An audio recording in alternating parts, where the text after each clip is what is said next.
아름다운 찬양에 감사를 드리며 박수 한번 하겠습니다. 자, 우리 작은 하트 만드시고 하나님 사랑합니다. 시작. 하나님 사랑합니다. 예일교회 사랑합니다. 시작. 예일교회 사랑합니다. 그리고 목사님 사랑합니다. 옆에 있는 사람 이름 부르면서 아무개시 사랑합니다. 시작. 목사님 사랑합니다.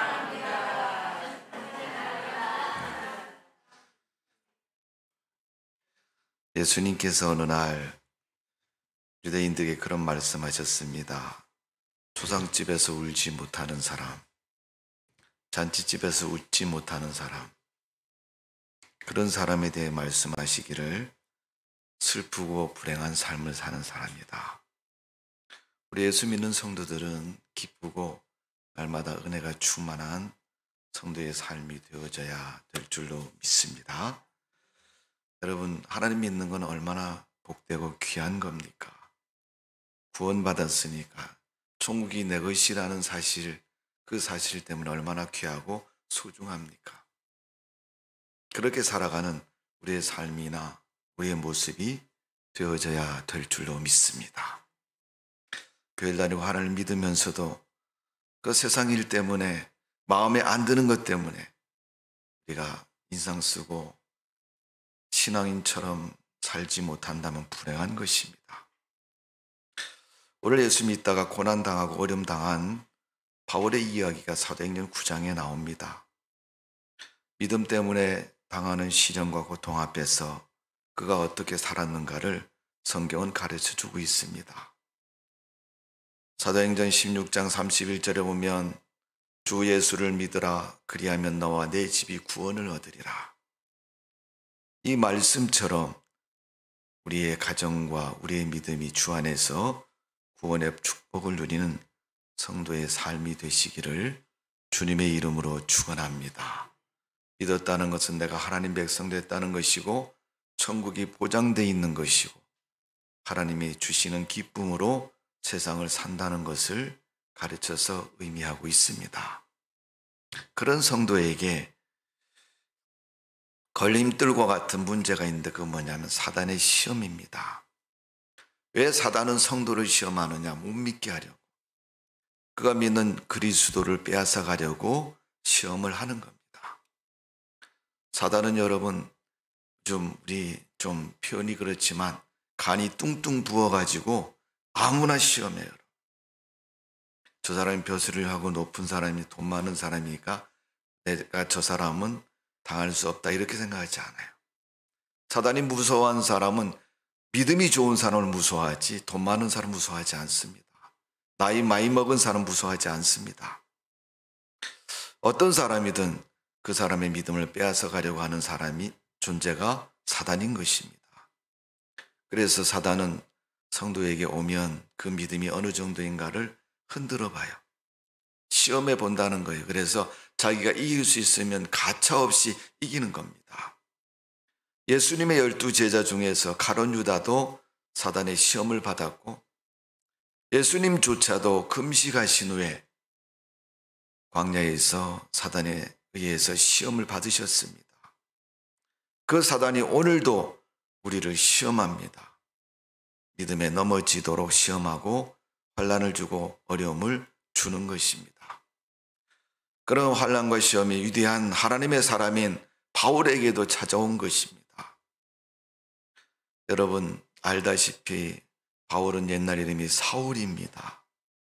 물론 구약에 사울 왕이 나오지만 그런 의미는 아니고 신약에 하나님의 사람인 사울이 그는 큰 자라는 이름을 가진 사울이었습니다. 그가 하나님을 믿고 변화되고 또 새로워진 후에 바울로 이름이 바뀌어집니다. 바울이라는 말은 작은 자라는 겁니다.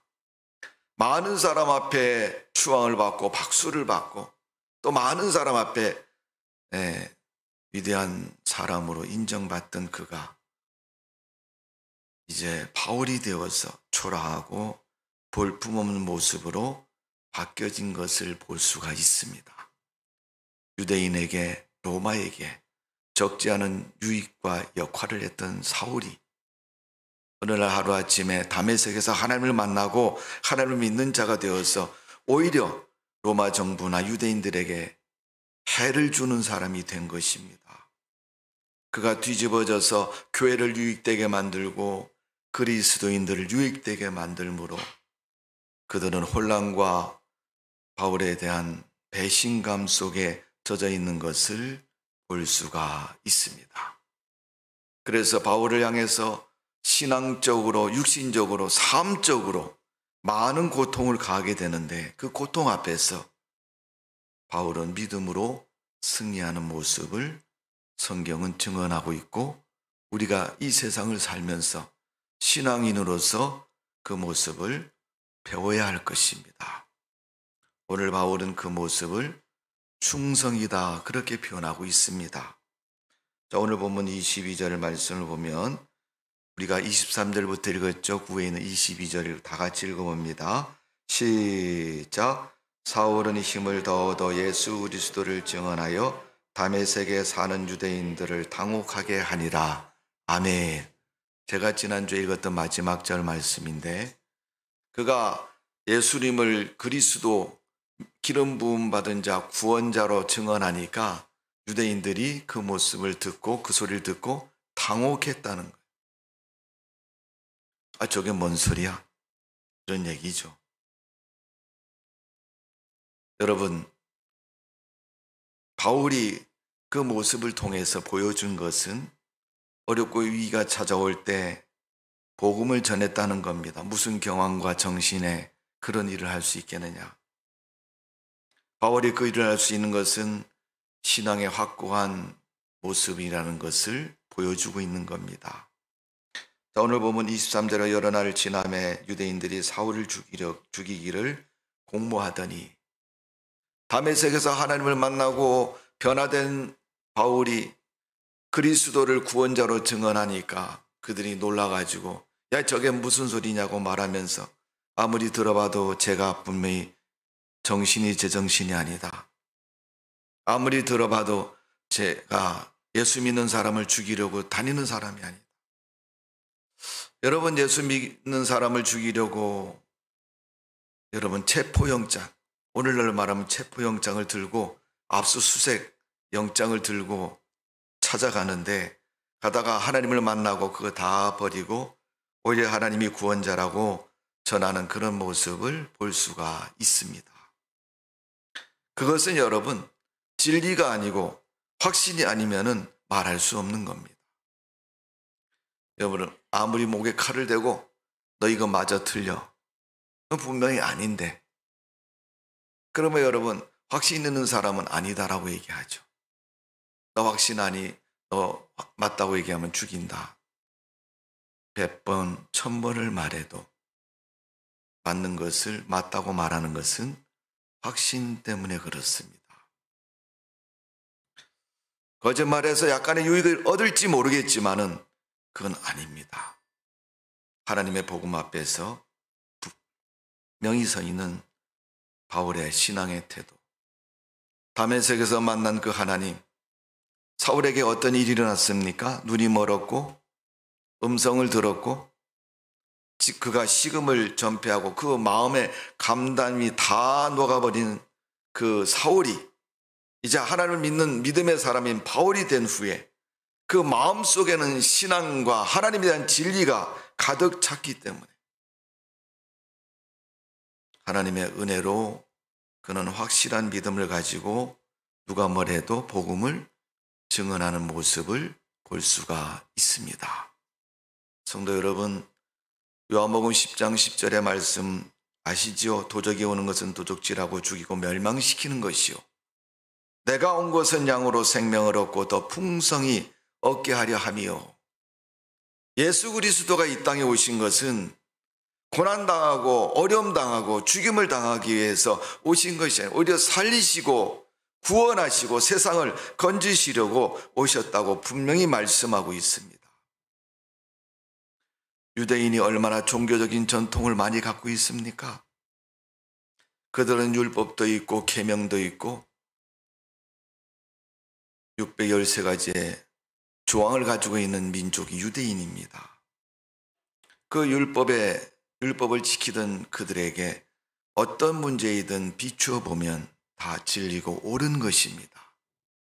그런 유대인 앞에서 그리스도를 증언했더니 그들이 그 진리 앞에 굴복할 수밖에 없습니다. 그런데 문제는 여러분 눈에 보이지 않는 것들이 문제죠. 그 문제가 뭔지 아십니까? 사람의 자존심인 겁니다. 수천 년 동안 수없이 지켜왔던 종교적인 그 자존심, 대제사장들과 성전 주관자들이 그 바울의 진리 앞에 머리 숙이고 맞습니다. 당신이 예수님을 바로 알았습니다. 우리가 기다리던 구약의 그 메시아가 예수 그리스도이십니다. 라고 고백을 해야 되고 인정을 해야 되는데 자기들이 강조하는 구약의 율법이나 종교적인 형식을 내려놓기 자존심 때문에 어렵고 힘들어서 저들은 예수님을 인정하지 않습니다. 오히려 예수님의 십자가를 실패한 복음이라고 그리스도라고 말하고 있는 것입니다. 분명히 요한복음 10장 10절에 말한 것처럼 그리스도가 생명을 주고 풍성함을 주시려고 오셨는데 그 그리스도를 외면하고 배척하는 것입니다. 마태복음 10장 22절은 또 너희가 내 이름을 인하여 모든 사람에게 미움을 받을 것이나 나중까지 견디는 자는 구원을 얻으리라. 이미도 예수님은 복음을 주시고 생명을 주시면서 저들에게 하신 말씀입니다. 사람들에게 미움을 받을 것이다. 왜? 이미 유대인들은 예수님을 인정하지 않고 예수님을 핍박했기 때문에 그렇습니다. 예수님은 그 결론에 대해서 그리스도인들이 하나님의 사람들이 당신이 십자가에 못 박힌 것처럼 미움을 받을 것이라는 사실을 이미 더 먼저 말씀하고 있는 것입니다. 디모데후서 1장 8절에 보면 그러므로 내가 우리 주의 증거와 또 주를 위하여 갇힌 자 된 나를 부끄러워하지 말고 오직 하나님의 능력을 쫓아 복음과 함께 고난을 받으라. 사도 바울이 제자인 아들인 디모데에게 편지를 통해서 한 말입니다. 목회하다 힘들고 어렵거든 예수님 생각하며 참아라. 믿음 생활하다가 억울함을 당하거든 나를 구원하신 예수님 바라보면서 믿음으로 이겨라. 생명의 위협이 찾아온 바울에게 바울은 그 위협을 감당하기 위해서 내 속에 있는 그리스도의 마음과 십자가의 복음을 잊어버리지 않으려고 그 복음을 증거하는 겁니다. 어느 날 애들 셋이 앉아서 그랬대요. 자기 집 자랑을 했대. 야, 우리 아버지는 탤런트 정말 잘생겼어. 너네 우리 아버지 봤어? 그러니까, 너 정말 너네 아버지 그러냐? 핸드폰에서 탁 꺼내가지고 아빠 얼굴 보는데 이야 너네 아빠 누구처럼 생겼어? 여러분 좋아하는 연예인 누구가 있어요? 아 누구처럼 생겼다 그렇게 얘기를 해요. 야 너네 아빠 정말 잘생겼네. 그러니까 옆에 있는 친구가 그러는 거예요. 야 우리 집에는 우리 아빠가 취미생활이 골동품 수집하는 건데 나도 얼핏 들었는데 우리 집 거실에 가면 항아리가 하나 있는데 그게 10억짜리래. 그렇게 비싼 거야. 야, 너네 참 좋겠다. 또 한 명의 친구가 가만히 듣다 보니까 자기는 자랑할 게 별거 없어요. 그래서 곰곰이 생각하다가 보니까 그 친구는 두 친구에 비해서 좀 생활 수준이나 모든 면에서 조금 낮습니다. 그런데 이제 좀 학교를 멀리서 다니기 때문에 외곽이 있어요. 그래서 자기네 집이 독립가옥으로 이렇게 소규모 단위 마을에 있는 집인데 친구가 그러면 야 우리 동네에서 우리 집이 제일 커. 그래서 이 두 친구가 궁금해서 야, 몇 평인데 그랬더니 200평이야. 그래. 너네 집 200평이던데. 오늘 우리가 세상을 사는 사람들의 삶의 모습이 그렇습니다. 뭐 좋은 거 있고 또 남들보다 뛰어난 거 있으면 자랑하고 싶잖아요. 그런데 여러분, 자랑을 하되 없는 걸 자랑하면 거짓말인 것이고, 또 작은 걸 크다고 얘기하면 뻥이라고 얘기하잖아요. 사도 바울이 그리스도를 만난 후에는 그런 말이 아니고 정말 진실로 예수 믿는 사람을 잡아서 핍박하던 그가 제 예수님이 구원자라고 반대로 증거하는 것은 하나님이 그 마음에 성령을 통해서, 하나님의 역사를 통해서 복음의 마음을 주셨고 믿음을 허락해 주셨기 때문에 그 믿음으로 말하고 증언하는 것입니다. 그래서 사도행전 1장 8절에 그렇게 말씀할, 성령이 너에게 인심은 권능을 받고 예루살렘과 사마리아 땅끝까지 내 증인이 되리라. 여러분, 하나님이 주시는 영에 감동된 자로, 영의 마음으로 성령 충만한 마음이 되면 그리스도를 자랑하고 하나님의 은혜를 자랑하는 사람이 돼요. 이게 확실하고 확고한 확신 있는 믿음이라고 말합니다. 왜 여러분 교회 다니는 성도들이 성령 충만해야 되는지 아십니까? 확신 있는 믿음이 되기 위해서는 성령 충만해야 됩니다. 성령 충만하지 않는 사람은 확신이 없기 때문에 그럴지 저럴지 몰라, 그럴지도 몰라 이렇게 말할지 모릅니다. 그러나 확신 있는 사람은 아니야, 그거 아니야, 이것이라고 분명히 얘기하는 것처럼 성도 여러분, 여러분 삶 속에 하나님이 계심을 분명히 확신하시기를 주님의 이름으로 축원합니다. 그 하나님이 나를 사랑하시고 나를 구원하시고 나를 하나님 나라의 백성으로 삼으셨다는 그 은혜를 확신 있게 전할 수 있는 믿음의 성도가 되시기를 주님의 이름으로 축원합니다. 쟤 왜 저러지? 어제만 해도 잡으러 다니던 놈이 좀 미쳤나 봐, 하룻밤 사이에. 오늘 바울의 그 모습을 보고 적지 않은 유대인들이 당혹하고 혼란이 찾아온 것입니다. 지금 다메섹은 이 바울의 태도에 의해서 온 다메섹이 뒤집어지고 난리가 난 것입니다. 자, 본문 23절에 있는 말씀처럼 그런 사울에 대해서 진상조사를 해보고 야채 살려두면 안 되겠다. 그래서 죽음을 공모했지만 바울은 그 죽음에 두려워하지 않고 그리스도를 말하고 있습니다. 오늘 하나님이 구원자라고 말하는 이 사도 바울의 그 복음 증거, 오늘날 우리가 살아가는 삶에서 반드시 확신 있는 우리의 믿음의 태도가 되어져야 될 줄로 믿습니다. 위협이 찾아오고 죽이려는 공모가 있는데 복음을 증거하는 바울의 모습은 그 신앙을 뭐라 그래요? 충성이라 이렇게 얘기하는 거예요. 생명의 위협과 어려움이 올 때 우리들의 신앙은 충성스러운 신앙이 되어야 됩니다. 그들은 바울의 전도에 대해서 적개심을 가졌고 증오심을 가졌고 죽이려는 모함 속에 있습니다. 그래도 그는 명확히 변론을 하고 말하고 있습니다.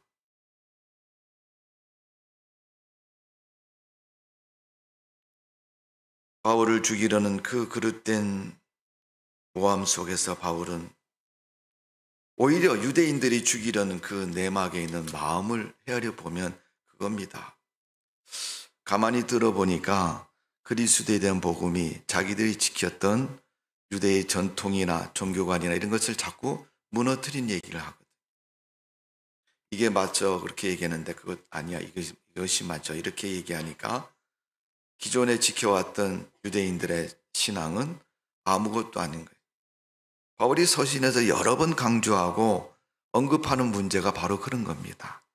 유대의 전통, 또 율법, 그들의 구약에 있는 그런 그릇된 것들을 지적을 합니다.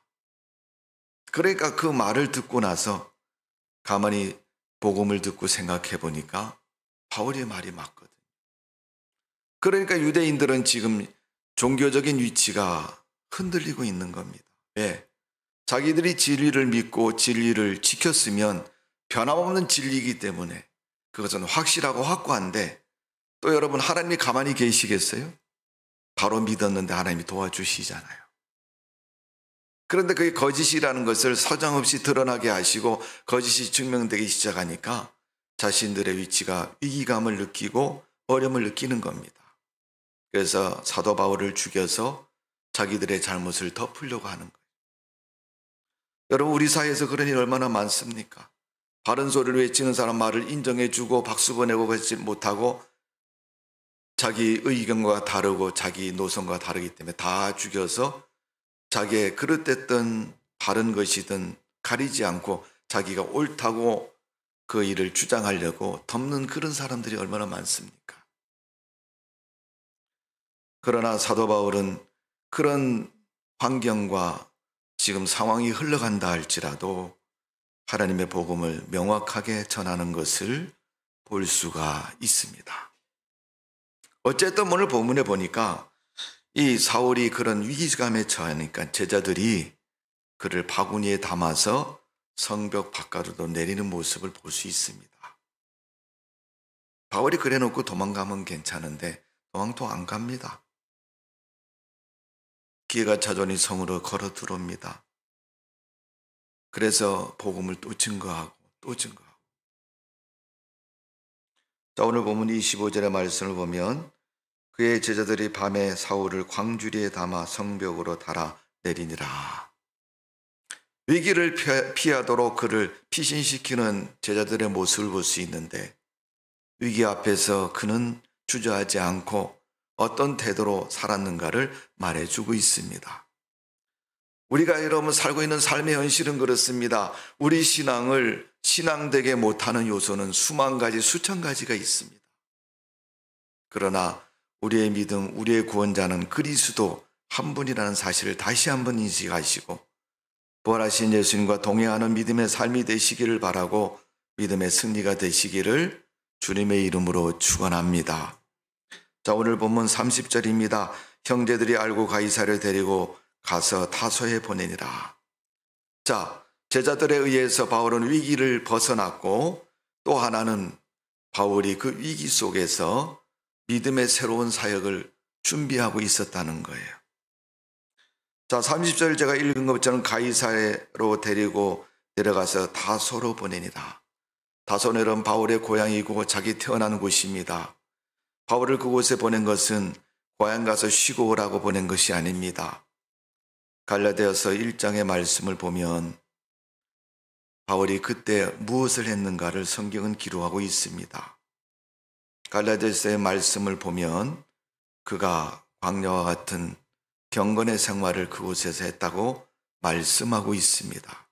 그리고 그 영적인 교제가 끝난 후에 다시 예루살렘으로 올라와서 공회 앞에 섰고 복음에 대한 증언을 하게 되는 것을 볼 수 있습니다.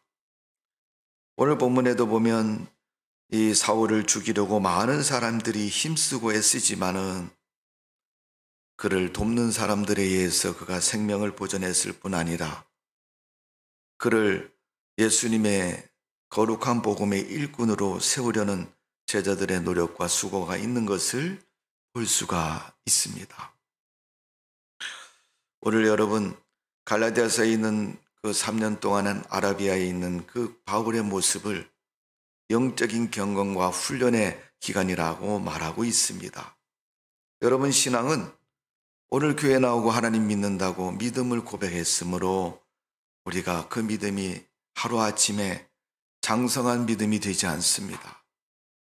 신앙은 교육되고 훈련되어져야 성숙할 수가 있습니다. 시련과 역경을 거쳐야 참된 믿음이라는 것을 보여줄 수 있고 믿음의 장성함을 이룰 수가 있는 겁니다. 여러분 산모가 아이를 낳았다고 해서 아이가 금방 어른 되는 겁니까? 아니지 않습니까? 밥도 먹고 똥기저귀도 가르고 또 스스로 알아서 자기 성숙을 이루어야 좋은 인생을 살아갈 수 있는 기틀이 마련되는 겁니다. 신앙생활도 역시 마찬가지입니다. 오늘 예수 믿고 교회의 지도를 따라서 신앙의 본을 따라서 오랜 동안 경건의 훈련과 연습을 통해서 믿음의 사람으로 갖추어지는 것이고 교육되어져 가는 겁니다. 믿음은 여러분 훈련되어지는 것은 아니지만 신앙을 위해서 우리가 육신의 훈련이 꼭 필요한 것이죠.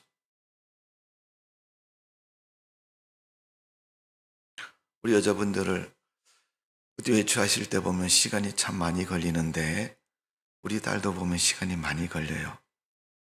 근데 그 걸리는 이유가 뭐냐면 화장하는 시간이 있더라고요. 보니까 화장 왜 해요 여러분? 예쁘게 보이려고 하는 거잖아요. 화장을 안 하고 예쁘게 보이면 얼마나 좋겠어요. 말을 해서 자연미인 이런 말도 있지만 그거보다는 좀 더 예쁘게 화장해서 이목구비가 뚜렷하고 얼굴이 피부가 좋아 보이고 그렇게 화장을 하지 않습니까?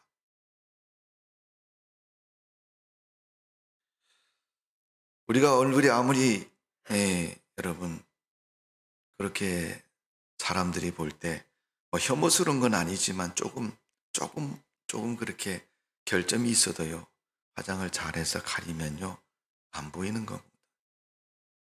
거짓이다 이렇게 말하는 사람도 있습니다만은 거짓말 치려는 건 아니라 더 이쁘게 보이려고 그렇게 하는 거죠. 우리가 태어날 때부터 신에 대한 습성을 가지고 영적인 존재로 태어나지만 우리의 영혼이 하나님을 처음부터 잘 믿는 건 아니잖아요. 누군가의 전도가 되고 또 전도된 그가 신앙의 공동체 안에서 공동체 생활하면서 믿음을 배우고 그 믿음이 자라고 성숙해서 어디에 가도 어느 때라도 하나님의 사람으로 세상을 온전히 살아갈 수 있는 그런 단계가 되고 그런 모습이 되어지면 신앙이 성숙한 모습이고 성숙된 신앙으로 살아갈 수가 있는 것입니다. 사도 바울은 그 모습을 날마다 어린아이 같은 그런 모습이 아니라 장성한 신앙이 되라고 말하는 것입니다. 사도 바울이 이 어려움과 고통, 정신이 하나도 없는 그 시절에 그는 길기야 다소로 가서 그곳에서 영적인 경건을 하면서 자기 신앙을 정리를 하고 성숙시키는 모습을 볼 수가 있습니다. 그걸 가지고 영적인 훈련이라. 영적인 훈련은 이론적으로 하는 게 아니고 삶을 통해서 이루어지는 겁니다. 하나님과 동행함으로 말미암아 그는 영적인 훈련을 받고 또 영적인 훈련을 통해서 그는 그리스도인으로 아름답게 갖추고 만들어지는 것을 볼 수가 있습니다. 왜? 우리는 육신의 약점을 가지고 살아가기 때문에 그렇습니다. 누가 뭐라 그래도 여러분 우리는 연약한 육체를 가지고 살아갑니다. 그 육체가 영적인 모습으로 길들여지는데 훈련이 필요하다는 것입니다. 예배의 습관화, 기도의 훈련, 전도의 훈련, 직분자의 교육, 성경 공부, 교회 생활 이런 각가지의 영적인 훈련을 통해서 우리가 하나님의 백성으로 만들어지고 갖추어져 간다는 것을 분명히 알아야 됩니다. 그러기에 사도 바울은 이 어려울 때 충성의 마음을 가지고 믿음의 훈련을 하면서 새로운 사역의 준비를 하고 있는 것입니다. 오늘 여러분, 바울은 이 어려운 때 자기 고향으로 가면서 그곳에서 영적인 경건의 훈련을 하고 바울이 이제 안디옥 교회를 중심으로 해서 1차, 2차, 3차 전도여행을 하면서 수많은 교회들을 세상에 세우는 일을 하게 됩니다. 그건 그때 그가 영적인 훈련과 경건에서 훈련되어져서 성숙했기 때문에 그런 일을 할 수 있는 겁니다. 성도 여러분, 여러분 교회 나온 지 얼마 됐습니까? 그동안 여러분이 가진 영적인 훈련은 무엇을 받으셨습니까? 몰랐다면 지금부터 영적인 훈련을 받으세요. 안 돼 있다면 지금부터라도 신앙의 훈련을 받으셔야 됩니다. 그래서 여러분을 장성한 신앙으로 키워나가야 됩니다. 코로나19라는 어려움 속에 우리는 지나고 있습니다. 코로나가 없어진 것도 아니고 이긴 것도 아니에요. 근데 위드 코로나로 이제 나라에서 전환을 한다고 얘기해요. 일찍이 코로나에 대한 의식이 껴있는 나라들이 먼저 그렇게 전환을 했죠. 우리나라도 그렇게 전환을 하고 있습니다. 다소의 많은 환자들이 나올 수 있고 어려움이 있을 수도 있습니다. 그러나 결론이 뭡니까? 이것은 이길 수 있는 게 아니고 피할 수 있는 것도 아니고 이것과 동행하고 함께하는 삶을 살아가야 된다는 겁니다. 지난 2년 동안 여러분 코로나라는 문제 가지고 제한을 하고 방역을 하고 난리를 쳤지만 결국은 그것을 이길 수 없는 그런 존재라는 것을 결론으로 얻게 되었고 이제는 조심하면서 사는 것이 가장 최선의 방역이라는 것을 결론적으로 갖게 되었습니다. 코로나 안 걸리려고 조심한다. 말을 좀 바꾸어서 말씀드리면 내가 좋은 믿음의 성도가 되려고 조심한다. 조심 안 하면 타락하고 변질되니까. 세상적인 사람이 되니까. 믿음에서 떠나게 되니까. 내가 하나님 떠날까 봐 조심하면서 신앙생활을 한다. 이게 사도 바울이 하나님 앞에서 신앙생활하는 성도들의 신앙의 기준이고 자세라는 것을 가르쳐주고 있는 겁니다.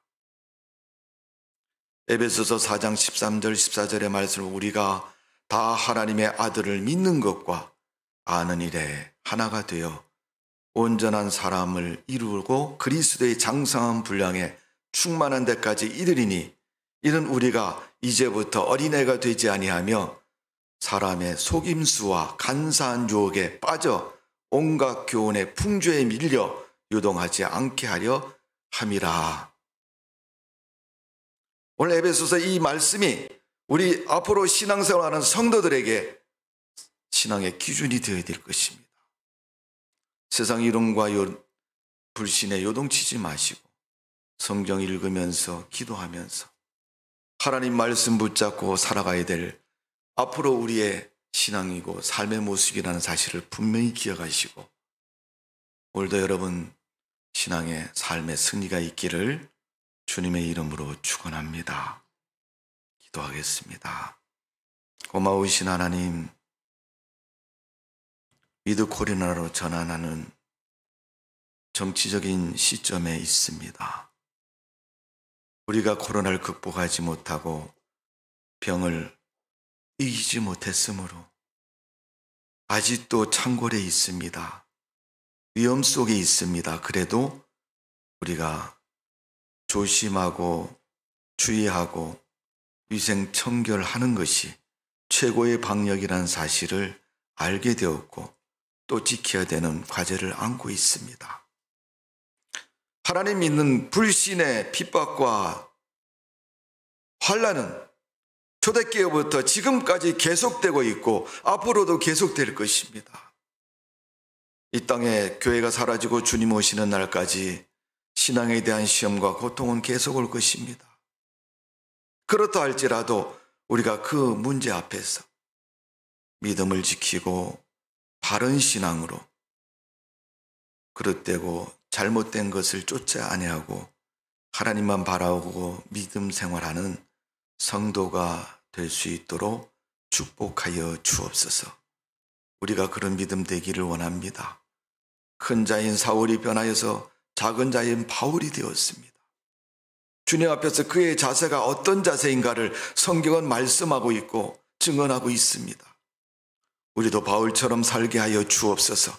우리도 바울처럼 믿음 갖게 하여 주옵소서. 어렵고 힘든 가운데서 바울을 생각하면서 바울 닮아가는 그런 신앙의 사람 될 수 있도록 겸손하고 온유한 마음으로 말씀을 배우고 주님을 섬기며 믿음의 승리가 있도록 축복하여 주옵소서. 하나님 예일교를 사랑해 주십니다. 교회 속에 있는 모든 성도들이 바울 같은 믿음 되기를 원하고 계십니다. 오늘 우리가 핍박과 환난 속에서 우리의 믿음을 생각하며 그러한 믿음으로 승리하는 성도가 되게 하여 주옵소서. 감사와 영광과 찬양을 올려드리며 예수님의 이름으로 기도하옵나이다.